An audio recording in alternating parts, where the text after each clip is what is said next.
Olá! Dando sequência então à nossa deliciosa aula de tecnologia de leite e derivados, aqui na nossa parte 2, hoje daremos sequência a partir de iogurtes. Vamos falar um pouquinho sobre iogurtes.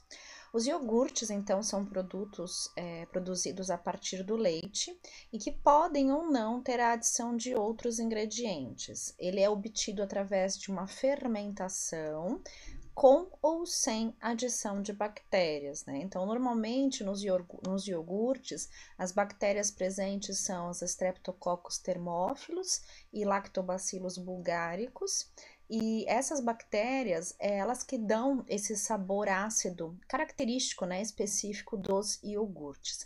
E por ser um produto que normalmente se faz pela presença desses micro-organismos, a vida de prateleira dele também ela é contida, né? Ela tem que ser refrigerada e não supera normalmente mais do que 30 dias. Os iogurtes, portanto, né, por serem alimentos altamente perecíveis e por ter muitas vezes a adição de outros micro-organismos, além daqueles inerentes ao próprio alimento, ele deve ser produzido em condições higiênicas adequadas, com uma tecnologia apropriada, para garantir a saúde da população. Quando a gente fala em iogurte, a gente sabe que existem vários presentes no mercado, né? Então eu tenho, por exemplo, o tipo suíço ou batido, que é aquele que é produzido através da fermentação do leite. Depois que esse leite fermenta, né, com a presença de bactérias presentes no próprio leite, ele é batido, resfriado, e aí eu posso adicionar aromas ou base de frutas e depois ele é embalado. Eu tenho ainda o iogurte fermentado no pote, é aquele onde no leite é adicionado bactérias específicas, então a fermentação dele ocorre naturalmente pela adição dessas outras bactérias. Não é necessário bater, contudo, como todo iogurte, é necessário que seja resfriado. O tipo sundae é aquele que ele é uma base de frutas, então faz lá uma polpa de fruta, uma base com fruta, ela é colocada no fundo do pote e depois se adiciona o iogurte que já foi preparado. Então adiciona acima dessa base de frutas o iogurte pronto. Então isso causa, na verdade, uma textura um sabor mais doce, né, ao iogurte. E temos ainda o tipo líquido. O iogurte líquido, ele se diferencia do suíço porque ele é destinado para beber, enquanto que o suíço, que também é chamado de batido, ele é mais firme, né? Ele é mais viscoso e ele é para comer de colher. Então, a única diferença é essa. As bebidas lácteas, né, além do iogurte, normalmente se adiciona uma grande quantidade, na verdade, de soro de leite. Então, bebida láctea, ela não é propriamente iogurte. Ela tem, às vezes, uma pequena porção de iogurte e se adiciona a ela o soro de leite. Por isso que ele fica também com esse aspecto bastante líquido. E iogurte tem várias propriedades que o envolvem, né? Então, de fato, ele é um alimento super atraente do ponto de vista de palatabilidade. Ele é um alimento relativamente acessível, né? Nós temos vários tipos de preços no mercado. E além disso, ele é muito nutritivo, né? Tem propriedades, inclusive, terapêuticas, né? Então, eu posso adicionar esses alimentos na dieta principalmente pelas questões da digestibilidade, principalmente por questões de estimular uma fermentação saudável no intestino e dessa forma aumentar a digestibilidade e tratar, né, ou prevenir quadros de constipação. Então, o iogurte, do ponto de vista de digestibilidade, ele é ótimo, né? Ele é um produto de excelente digestão, mais fácil, inclusive, do que o leite, porque ele já passa por uma fermentação, né? Além disso, ele é preventivo para alterações gastrointestinais, desde mesmo diarreia, bem como constipação, porque ele, na verdade, ele reequilibra a microbiota intestinal. Então, muitas vezes, ele pode ser parceiro para tratamento de alguns quadros de diarreias intercorrentes. Além disso, ele pode também ter um efeito hipocolesterolêmico, né, que alguns trabalhos demonstram que ele pode inibir a síntese do colesterol a partir do acetato, né? No entanto, E outros pesquisadores também defendem que o cálcio, a lactose e a caseína também podem ter esses efeitos. Então, desde que não seja, é claro, um alimento extremamente rico em gordura, ele pode ser muito interessante. É um alimento que, associado à fermentação, algumas vezes pode estar relacionado à prevenção ou redução de processos alérgicos, né? Uma vez que a gente sabe que o leite fermentado, por exemplo, não tem tanto a ver com a alergia, né? Mas que o leite fermentado eu tenho um consumo muito maior da lactose. Então, para indivíduos, por exemplo, que têm intolerância à lactose, ela parece ser mais interessante do que propriamente os efeitos que ele pode diminuir em relação à alergia por conta da caseína, né? Alergia da proteína do leite de vaca. Então, é mais em relação realmente à intolerância à lactose. Além disso, existem trabalhos que mostram que pessoas que consomem constantemente iogurte parecem apresentar uma longevidade maior. Bom, e o que a gente precisa saber em relação a essa elaboração do iogurte? Primariamente, eu tenho que ter sempre um leite de boa qualidade, então não pode ser um leite que eu não conheça a procedência ou que eu ache que ele não tem um bom quesito nutritivo. Ele tem que ser fervido e após a fervura é que se adiciona a cultura, obviamente após esse leite ter resfriado. Você não pode adicionar após a fervura quando ele ainda tem 80 graus, né? Considera-se que ele tem que ter por volta aí de 40 graus, né, para você poder adicionar essa cultura. E após misturar bem essa cultura de bactérias, né, e nesse leite de boa qualidade, deve ser mantido em recipiente fechado, né, mais ou menos entre 3 e 4 horas, ou até ele formar o coalho. De forma caseira, muitas vezes, né, até por conta da quantidade de cultura bacteriana que é adicionada, geralmente para 1 litro de leite se adiciona 1 copo de iogurte, né, que tem essas bactérias, é necessário um tempo maior, né, a gente preconiza aí de 12 horas até um pouquinho mais. Quando ele fica, antes mesmo dele ficar mais firme, né, dele formar esse coalho, é possível bater frutas, né, junto desse preparado, antes mesmo de conservar na geladeira, ou adicionar saborizantes, açúcar, para quem preferir, né.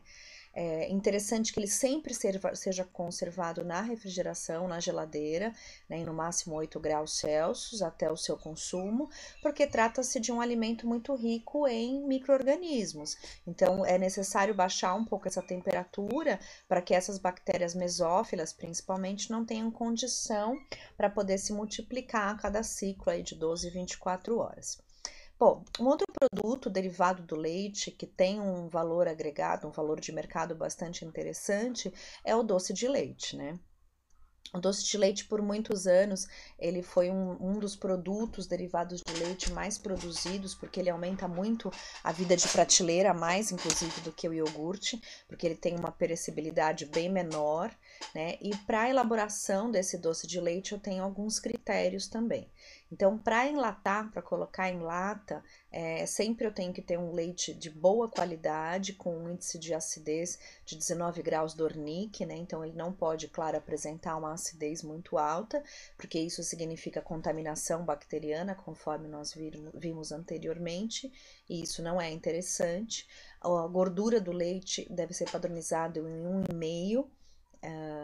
E após a redução da sua acidez, né, para 13 graus, Dornick com bicarbonato, o leite é adicionado então 20% de sacarose, e então concentrado em tachos de paredes duplas com auxílio de vapor até o ponto. Então, de forma industrial, muitas vezes você reduz ainda mais essa acidez, adicionando o bicarbonato, que é um aditivo interessante para isso, e ainda adiciona-se um teor um pouquinho maior de açúcar, né, de 20% de sacarose. E aí eu posso secar esse produto, né, no vapor até obter o ponto que eu desejo, isso de forma industrial, né. Então a gente sabe que quando ele tem muita acidez, que normalmente está relacionado a um leite que não tem uma boa qualidade, ele apresenta manchas muito brancas. Agora, por outro lado, quando eu adiciono muito bicarbonato, ou seja, ele fica muito alcalino, o doce de leite ele tende a ficar mais escuro no final. Então aqui a gente pode ter indícios, né, de se ele estava muito ácido antes, né, tanto pela adição excessiva de bicarbonato quanto por características que a própria acidez pode me demonstrar.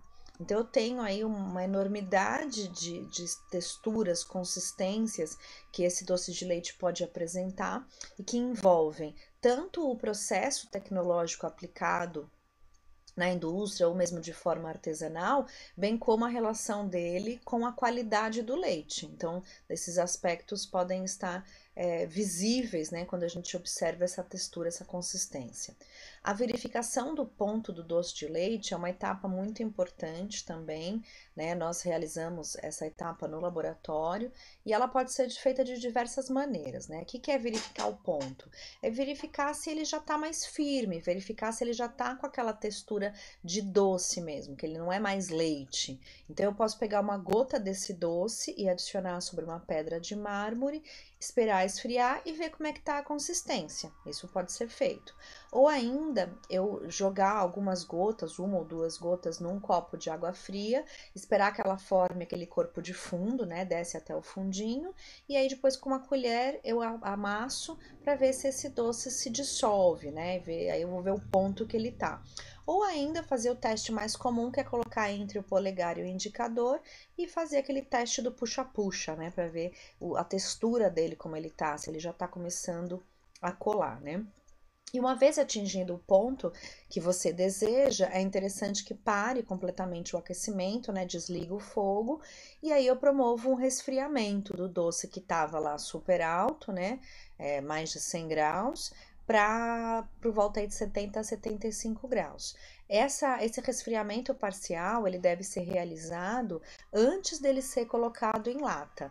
Então eu devo já verter nas latas ainda quente, ele tem que estar aí por volta de 70 a 75 graus.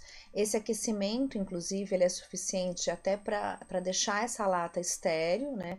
O que pode afetar, se não tiver estéril, ele pode afetar a qualidade do doce de leite no momento posterior, né? Porque eu colocando aí por volta de 70 a 75 graus, eu extermino possíveis bactérias presentes na lata, que essas bactérias elas podem inclusive afetar o doce no momento posterior, deixando ele azedo, né? Por conta da fermentação. Após esse processo de enlatar, né, após a recravação, as latas elas devem ser resfriadas a uma temperatura ligeiramente superior ao ambiente, porque assim eu consigo facilitar a secagem do próprio leite, do doce de leite, e acondicionar em caixas de papelão para posterior comercialização, ok? Bom, então agora vamos falar um pouquinho sobre os queijos.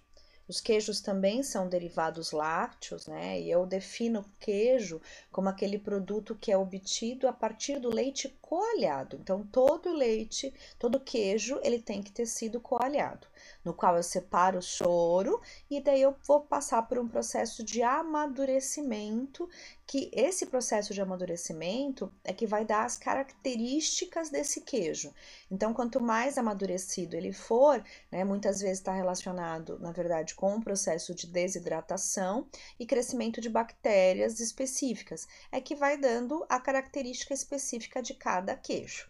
O queijo ele é considerado uma conserva, claro, né, após essa coagulação do leite e acidificação e desidratação dessa coalhada. Então, o leite ele é uma concentração de sólidos do leite com adição de outros aditivos.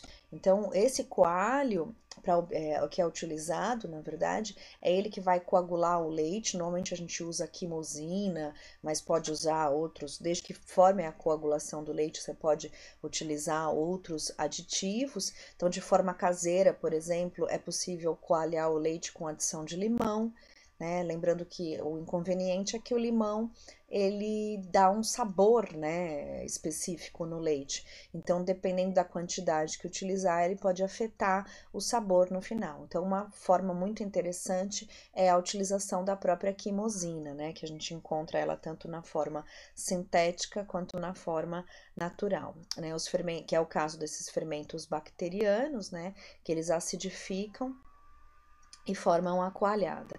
Eu devo muitas vezes adicionar, né, interessante, né, essa adição do cloreto de sódio, do sal, para dar características específicas ao leite, bem como o cloreto de cálcio, né, que vai auxiliar no processo da formação da textura desse leite e do sabor no momento posterior. Então lembrar que o queijo ele é um produto vivo porque eu envolvo nessa produção, desde o queijo mais fresco até aquele mais maturado, né? Eu envolvo muita presença de bactérias, e são muitas vezes essas bactérias que dão as características específicas de cada tipo de queijo. Por essa questão, é que às vezes a gente usa a mesma receita de um queijo aqui no Brasil e você faz essa mesma receita de queijo, digamos, na Europa, em algum país mais frio, e o queijo ele não vai ter a mesma textura e o mesmo sabor, porque envolve muito a participação dessas bactérias, dessa fermentação durante todo esse processo de produção do queijo. Então, quando a gente pensa nos fermentos, né, quando ele é bem elaborado e adicionado esses fermentos bacterianos específicos, né, para a acidificação dessa coalhada, o queijo ele vai se conservar durante um longo tempo, sem muitas vezes adicionar nenhum outro conservante, que é o que se faz na maioria dos queijos mais artesanais, né? Aqui no Brasil, esses queijos mais populares, eles estão localizados a sua produção lá na Serra da Canastra, né? É um grande centro de produção de queijo aqui no Brasil e de forma principalmente artesanal. Então é bem interessante, algo a se conhecer aí etapa por etapa, que vem muito a enriquecer quando a gente busca a forma de produção de queijo. E o queijo, além de tudo isso, né, além de toda essa questão artesanal ou não, a adição de bactérias, né, a formação do coalho para dar essas características importantes de sabor, é importante sempre lembrar que ele é um alimento vivo e é um alimento que tem um valor nutritivo muito importante, muito interessante, né? Eu posso ter, dependendo do queijo, um grande teor de gordura, mas eu tenho também uma grande concentração de proteínas, de minerais, de vitaminas. É um alimento muito rico em cálcio, principalmente, né? Em fósforo, mas principalmente em cálcio. E lembrar isso daqui, né, pessoal? Que quando a gente pensa em queijo, né? Não tem como a gente pensar em técnica de produção, em técnica de elaboração de queijo, sem pensar nessas duas etapas. Queijo que é queijo tem que coagular e maturar. Aqui na maturação é que vai dar a identidade desse queijo. Então, é na maturação que eu vou poder aumentar ou diminuir o tempo de maturação, a presença de determinadas bactérias, mas todo queijo ele passa por esses dois fenômenos, por essas duas etapas. Então, são princípios fundamentais na elaboração do queijo, a preparação e a maturação desse leite. Então, eu devo selecionar a matéria-prima, né? Lembrando que a higiene da ordenha é muito importante, a higiene de todos os utensílios é muito importante, o controle da qualidade sanitária desse leite, desde a filtragem até o controle da acidez, né, dos meus graus Dornick, para saber como que tá essa acidez. Dependendo da acidez, eu direciono a produção desse queijo para alguns queijos específicos, alguns requeijões específicos, e esse leite ele tem que ser sempre pasteurizado por uma questão de higiene.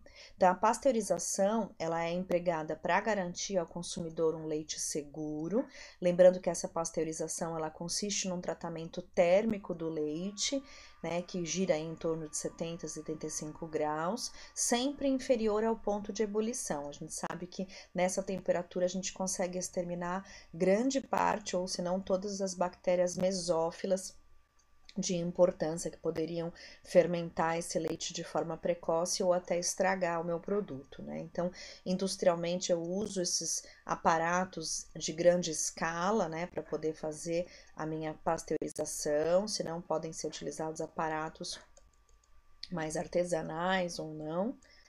E nesse processo da pasteurização, eu consigo então, né, tendo uma pasteurização adequada, eu consigo então um queijo de boa qualidade, né, mais uniforme, com menor possibilidade de defeitos, com um sabor interessante e, acima de tudo, com a garantia de ser um produto com contexto higiênico sanitário adequado que possa garantir saúde ao consumidor.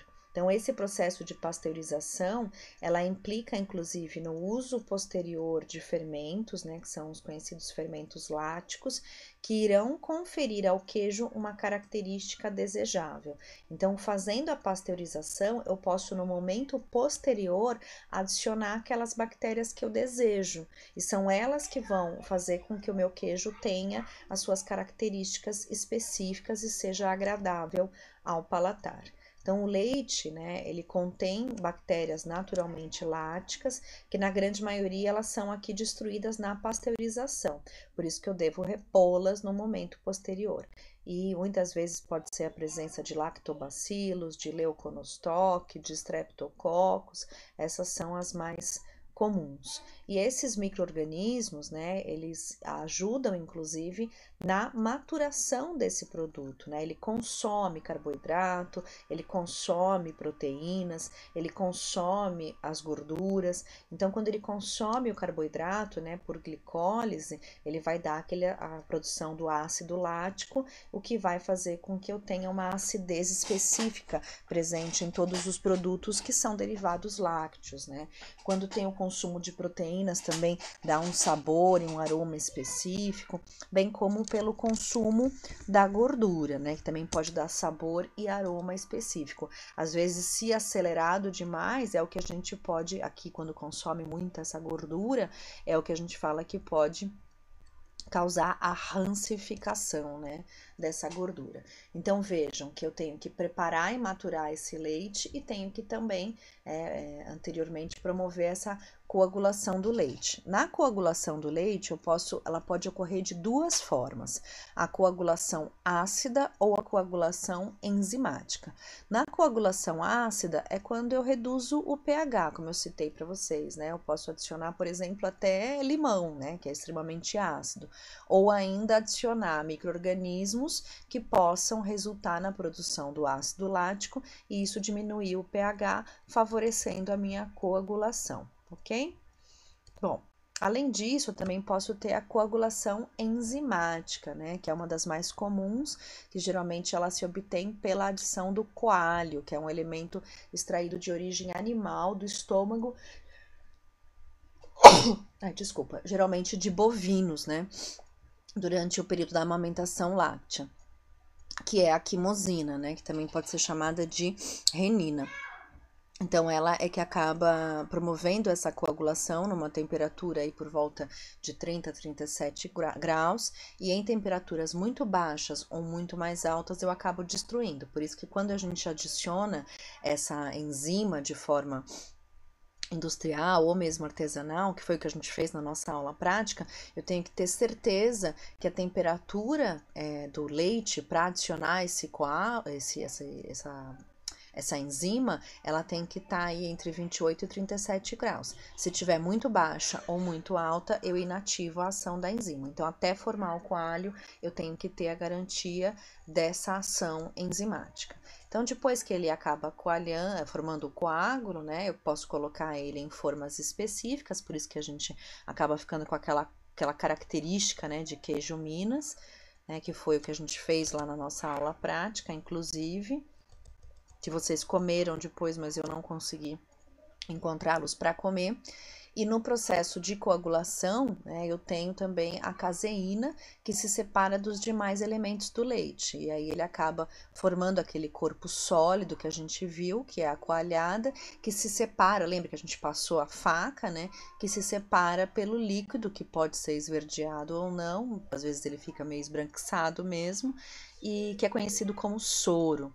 Se a gente adiciona muito coalho ao leite, essa coagulação é muito rápida e às vezes o coágulo ele fica muito duro e na hora de dessorar ele não forma tanto soro, e aí isso pode fazer com que o queijo depois não fique com aquele aspecto tão docinho, ele fica mais amargo, porque ficou retendo muito soro lá dentro. Por isso que o ideal é sempre usar uma quantidade adequada, não superar muito, senão acaba estragando realmente o sabor do queijo pelo excesso de soro que fica lá na produção e a gente não consegue dessorar. Quando a quantidade de coalho, por outro lado, é pequena, ou quando a coagulação é lenta demais, né? Aí eu acabo perdendo muito tempo para elaborar esse queijo, que não é bacana também.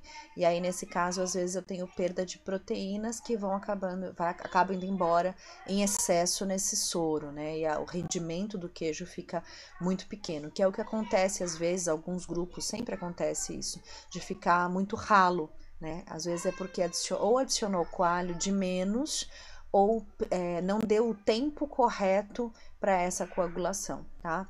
A formação da coalhada, geralmente ela demora aí meia hora, 40 minutos, né? Que é o tempo que a gente faz o nosso intervalo e depois faz o corte lá da faca. Então, esse tempo é super importante para poder ter um rendimento maior depois. Bom, então nós vimos que a gente tem todo esse preparo, faz o corte, divide o coágulo, né? Sempre com o objetivo, pessoal, de deixar essa coalhada bem formada, né? E depois para poder dessorar, para poder ter um rendimento. No momento do corte, lembrem que a faca tem que sair o mais limpa possível, né? Aí a gente já sabe como que vai ser esse rendimento, já tem uma ideia de como que ele vai ficar. E tem aquele aspecto bem firme, né? Parece que eu brinco sempre que é o queijo Danúbio. Para a produção de queijos mais moles, né, que possuem bastante umidade, é preciso cortar o bloco da coalhada em grãos grandes. Então vejam que aqui, ó, o corte ele não foi nesse do lado direito aqui, que nem lá quando a gente fez na nossa aula de laboratório, a gente cortou nesse sentido, né, no sentido transversal. Quando eu quero um queijo mais úmido, eu posso fazer um corte aqui, ó, transversal, né? Ao contrário para os queijos duros, que eu quero ter o mínimo de água possível, né? Eu posso cortar de outras formas, né, eu posso fazer outros cortes para poder favorecer a retirada desse soro e no processo de maturação deixar ele ainda mais duro, né. Após a separação dessa coalhada, então, o trabalho que se realiza é, na verdade, a maturação, né, para o queijo ele poder ter características específicas para cada um deles. Só um minutinho que tá uma gritaria aqui, eu vou fechar a porta, só um minuto.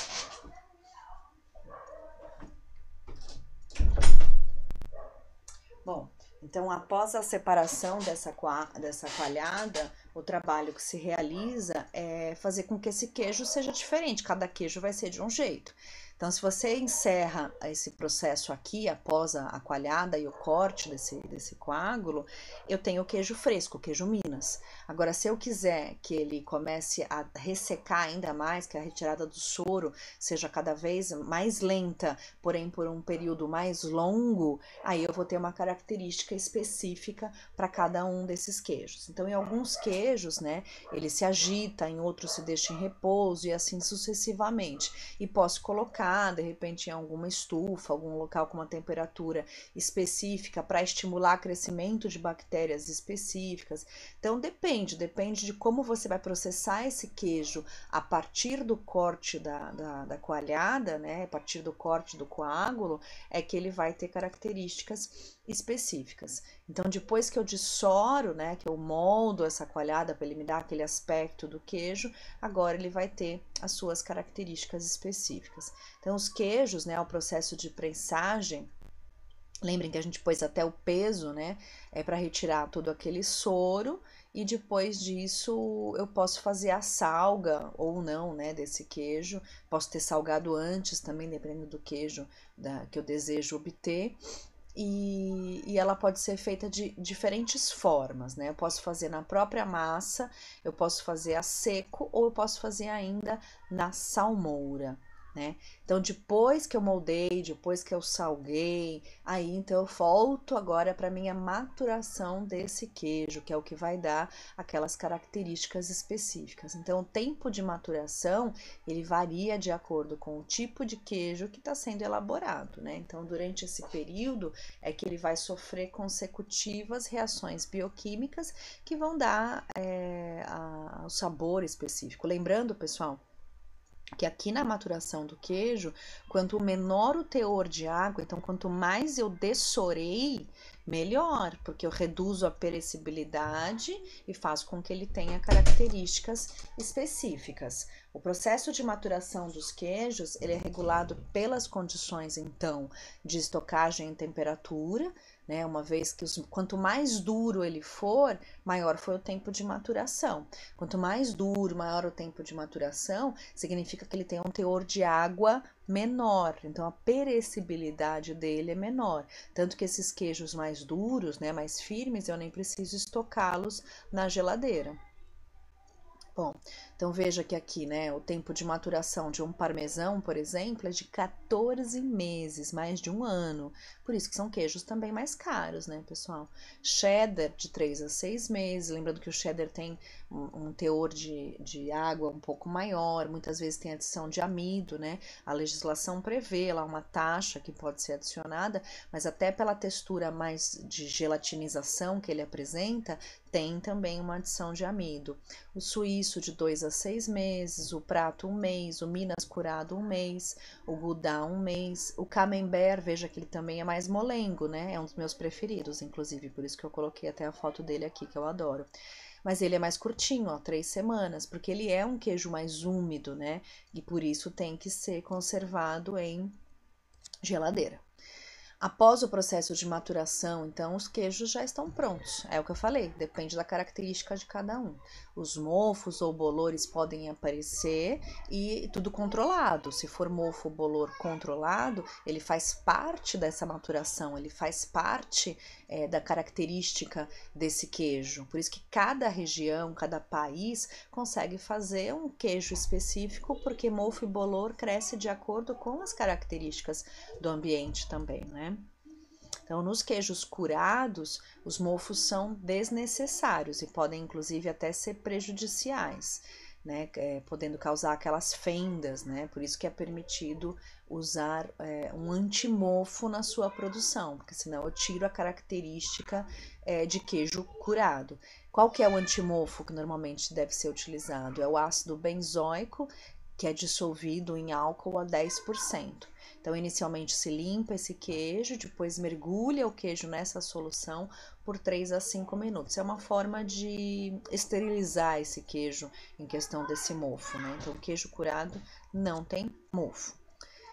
Outras substâncias que podem ser adicionadas aos queijos são os corantes diversos, né, como urucum, açafrão, né, que dão aquela coloração mais avermelhada ou mais amarelada em alguns queijos, né, por exemplo, aquele queijo do tipo provolone é muito comum, tanto que ele tem um sabor bem específico, além dele sofrer um processo também de defumação.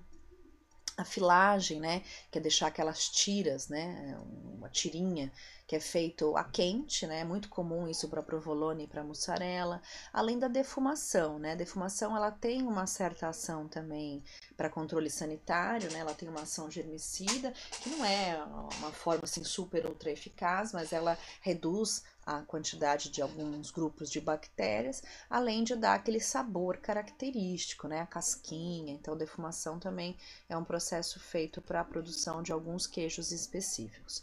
E quais são os sinais ou alterações que esses queijos podem apresentar, que a gente deve ficar atento?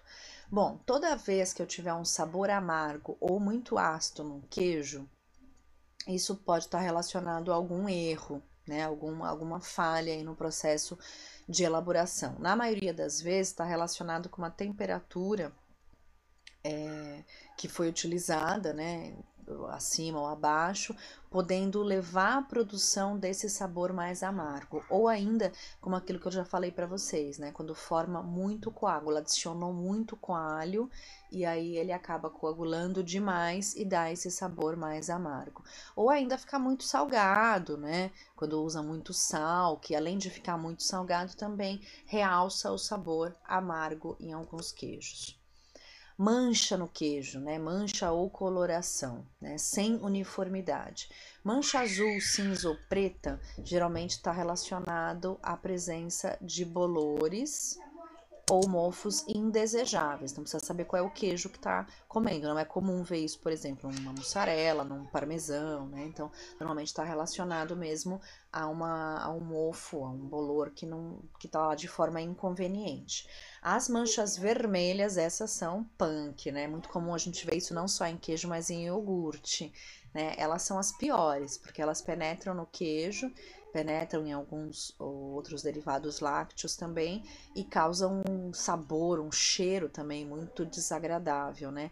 No caso dos queijos, né, ela apresenta uma cor bastante uniforme, que pode ser também relacionado tanto à presença de determinadas bactérias, quanto também à presença de alguns corantes que foram adicionados de forma indevida. Isso que tem que observar. Pode ser tanto uma contaminação, como pode ser também pela adição incorreta de alguns corantes, tá? Mas também afeta o sabor e o aspecto, né?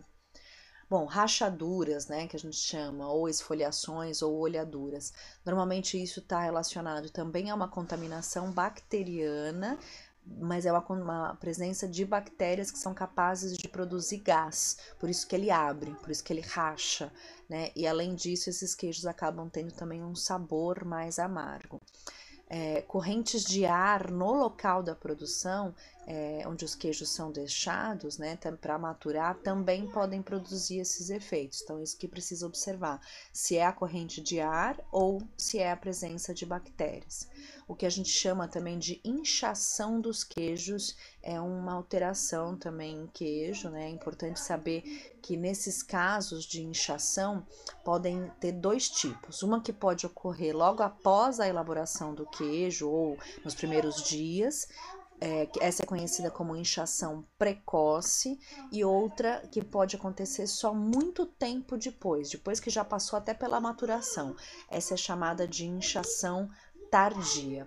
Em ambos os casos é sempre grave. Tá? É chamado de inchação ou de estufamento, que na verdade está relacionada com uma ampla contaminação de bactérias que acabam promovendo essa alteração no aspecto do queijo. Ele não é indicado para consumo. E normalmente as bactérias que causam esse efeito são bactérias contaminantes, sabe? Que está relacionada à falta de higiene mesmo.